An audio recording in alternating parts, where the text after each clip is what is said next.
ನನ್ನ ಪಾತ್ರ ಕೆಂಚ ಮರ ಕಡಿಯುವ. ನನ್ನ ಹೆಸರು ನನ್ನ ಪಾತ್ರ ಹುಲಿ. ಒಂದು ಊರಿನಲ್ಲಿ ಒಬ್ಬ ಕೆಂಚ ಎಂಬ ಯುವಕನಿದ್ದನು. ಅವನು ಮರ ಕಡಿದು ತನ್ನ ಜೀವನವನ್ನು ಸಾಗಿಸುತ್ತಿದ್ದ. ಒಂದು ದಿನ 2 ಮರಗಳನ್ನು ಕಡಿದು ತನ್ನ ಮನೆಗೆ ಒಯ್ಯುತ್ತಿದ್ದ.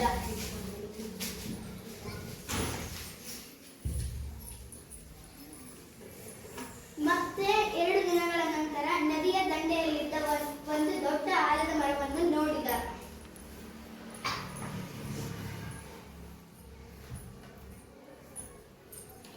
ಮತ್ತು ಅದನ್ನು ಏರಿದನು. ಅಲ್ಲಿಯೇ ಇದ್ದ ಒಂದು ದೊಡ್ಡ ಟೊಂಗೆಯನ್ನು ಕಡೆ ಹತ್ತಿದನು. ಆಗ ಅಲ್ಲಿಗೆ ಒಂದು ಹುಲಿ ಬಂದಿತ್ತು. ಅದಕ್ಕೆ ಬಹಳ ಹಸಿವಾಗಿತ್ತು. ಅದು ಕೆಂಚನನ್ನು ನೋಡಿ ಅದರ ಬಾಯಲ್ಲಿ ಬಹಳ ನೀರೂರಿತು. ಕೆಂಚನಿಗೆ ಬಹಳ ಪ್ರಾಣ ಸಂಕಟವಾಯಿತು. ಅತ್ತ ತುಂಬಿ ಹರಿಯುವ ನದಿ, ಇತ್ತ ಹುಲಿ. ನನಗೆ ಬಹಳ ಪ್ರಾಣ ಸಂಕಟವಾಗುತ್ತಿದೆ ಎಂದು ಒಂದು ಯೋಚನೆಯನ್ನು ಮಾಡಿದ. ನಾನು ಈಗಷ್ಟೇ ಒಂದು ದೊಡ್ಡ ಟೊಂಗೆಯನ್ನು ಕಡಿದೆನಲ್ಲ, ನಾನು ಅದನ್ನೇ ಅಪ್ಪಿಕೊಂಡು ದಡ ಮುಟ್ಟಬಹುದು ಎಂದು ಯೋಚಿಸಿದ. ಹುಲಿ ತೀರ ಸಮೀಪಕ್ಕೆ ಬಂದಿತು. ಆಗ ಕೆಂಚ ಮರದಿಂದ ಇಳಿದು ಆ ದೊಡ್ಡ ಟೊಂಗೆಯನ್ನು ಅಪ್ಪಿಕೊಂಡು ಬೇರೆ ದಡಕ್ಕೆ ಸೇರಿದನು. ಆಗ ಮರವೇ ನನ್ನ ಪ್ರಾಣವನ್ನು ಕಾಪಾಡಿತು ಎಂದು ತಾನು ಕಡಿದ ಮರಗಳ ಜಾಗದಲ್ಲಿ ಹೊಸ ಹೊಸ ಮರಗಳನ್ನು ನೆಟ್ಟನು.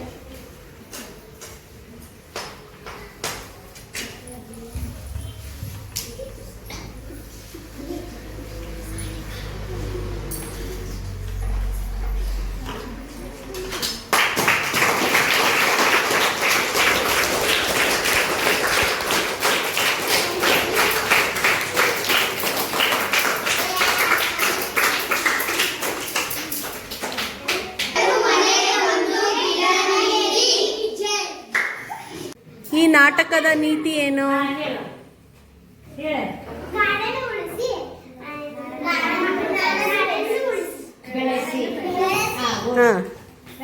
ದೊಡ್ಡವರು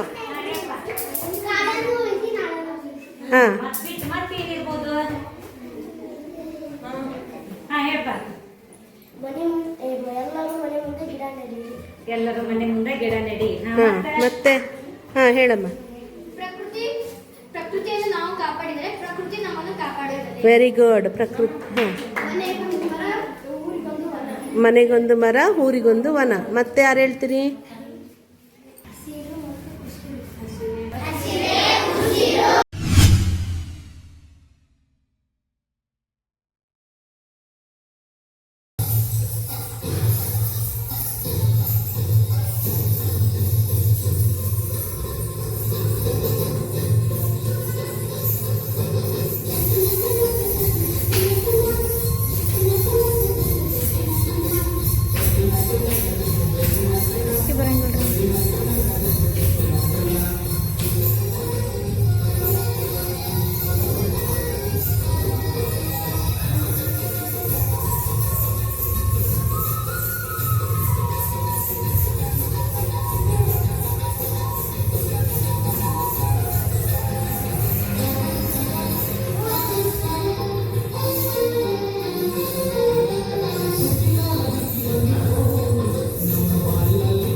ಈಗ ಪಾತ್ರಗಳ ಪರಿಶೀಲನೆ. ಇಷ್ಟೊತ್ತು ನೀವೊಂದು ಸುಂದರವಾದ ನಾಟಕವನ್ನು ವೀಕ್ಷಣೆ ಮಾಡಿದ್ರಿ. ಈಗ ನೀವೇನು ಮಾಡಬೇಕು, ಈ ನಾಟಕದಲ್ಲಿರುವ ಪಾತ್ರಗಳನ್ನ ಪರಿಶೀಲನೆ ಮಾಡಬೇಕು. 6 ಮತ್ತು 7, 8ನೇ ತರಗತಿಯ ವಿದ್ಯಾರ್ಥಿಗಳು. ಸೊ ಇಲ್ಲಿ ಮೊದಲನೇದಾಗಿ ಈ ಕಥೆಯಲ್ಲಿ ಬರುವ ಮರ ಕಡಿಯುವವನ ಹೆಸರೇನು?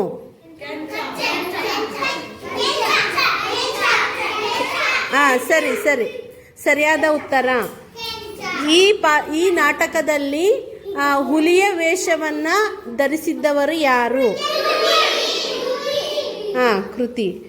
ಮತ್ತು ಮರ ಕಡಿಯುವವ ಕೆಂಚ ಹೇಗೆ ತನ್ನ ಪ್ರಾಣವನ್ನ ಉಳಿಸಿಕೊಂಡ? ಒಬ್ರು ಯಾರಾದ್ರೂ ಕೈ ಎತ್ತಿ ಆನ್ಸರ್ ಮಾಡಿ.